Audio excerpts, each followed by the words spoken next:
রাতের আকাশে চাঁদ উঁকি দিচ্ছে, চারদিকে নিস্তব্ধতা, কেবল দূর থেকে উটের পায়ের আওয়াজ শোনা যাচ্ছে। একদল মুসলিম যোদ্ধা যুদ্ধ থেকে ফিরছে, তাদের মাঝে একজন নারী যার চোখে রয়েছে অদম্য সাহসের প্রতিচ্ছবি।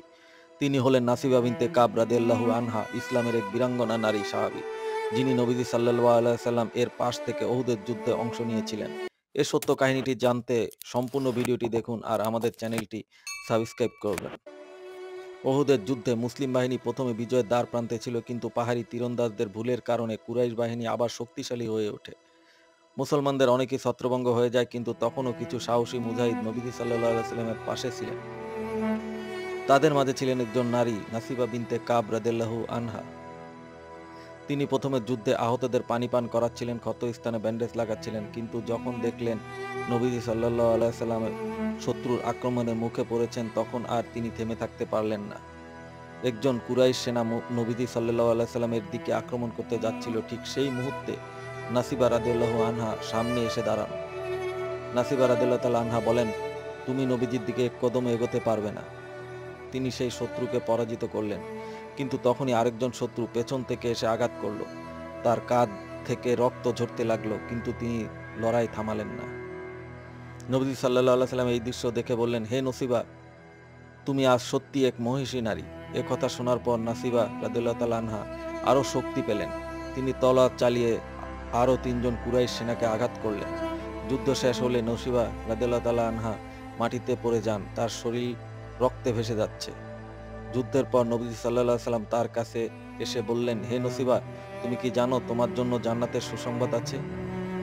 নসিবার চোখ বেয়ে অশ্রু গড়িয়ে পড়ে। তিনি বললেন, ইয়া রাসূলুল্লাহ, আমি তো কেবল আপনার উম্মতের জন্য লড়েছি। আমি চাই আমার সন্তানেরও ইসলামের পথে শহীদ হোক। নাসিবা রাদিয়াল্লাহু তাআলা আনহা শুধু উহুদের যুদ্ধে লড়েননি, তিনি খায়বার ও ইয়ামামার যুদ্ধে অংশ নিয়েছিলেন। ইয়ামামার যুদ্ধে মুসাইলিমা কাবজাব নামে এক মিথ্যা নবীর বিরুদ্ধে মুসলিম বাহিনী লড়াই করছিল। নাসিবা রাদিয়াল্লাহু তাআলা আনহা এর পুত্র হাবিব রাদিয়াল্লাহু তাআলা আনহু তখন বন্দী হয়েছিলেন। মুসাইলিমা তাকে বলেছিল, মুহাম্মদ সাল্লাল্লাহু আলাইহি সাল্লাম কি সত্যিকার নবী? হাবিব রাদিয়াল্লাহু তাআলা আনহু বললেন, হ্যাঁ, তিনি আল্লাহর নবী। মুসাইলিমা ক্রোধে ফেটে পড়ল এবং হাবিবকে নির্মমভাবে হত্যা করল। যখন নাসিবা রাদিয়াল্লাহু তাআলা আনহা এই সংবাদ পেলেন, তখন তিনি বললেন, আমার ছেলেকে শহীদ করা হয়েছে, তবে আমি প্রতিশোধ নেব। তিনি যুদ্ধের ময়দানে উপস্থিত হলেন, যদিও তখন তিনি বৃদ্ধ। তিনি বললেন, আল্লাহর কসম, আমি আমার রক্তে শেষ বিন্দু পর্যন্ত লড়ব। এবং তিনি লড়াই করলেন। যুদ্ধে তিনি প্রচণ্ডভাবে আহত হন, তার হাত কাটা পড়ে যায়, কিন্তু তবুও তিনি লড়াই চালিয়ে যান এবং মুসলিম বাহিনীর বিজয়ে গুরুত্বপূর্ণ ভূমিকা রাখেন।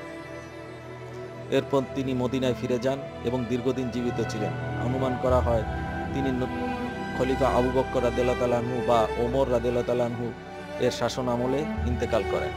নাসিবা বিনতে কাব রাদিয়াল্লাহু তাআলা আনহা তার জীবনের শেষ দিনগুলো ইবাদত ও ইসলাম প্রচারে কাটিয়েছেন। তিনি ছিলেন এক মহান নারী যোদ্ধা। তিনি ইসলামের জন্য নিজের সবকিছু উৎসর্গ করেছিলেন। আমাদের উচিত নাসিবা বিনতে কাব রাদিয়াল্লাহু তাআলা আনহা এর জীবন থেকে শিক্ষা নেওয়া। ইসলাম শুধু পুরুষদের জন্য নয়, নারীরাও এ ধর্মের রক্ষায় অবদান রেখেছে। আসুন আমরা নিজেদের ঈমান মজবুত করি এবং আল্লাহর পথে অবিচল থাকি। ভিডিওটি ভালো লাগলে লাইক, কমেন্ট এবং সাবস্ক্রাইব করবেন।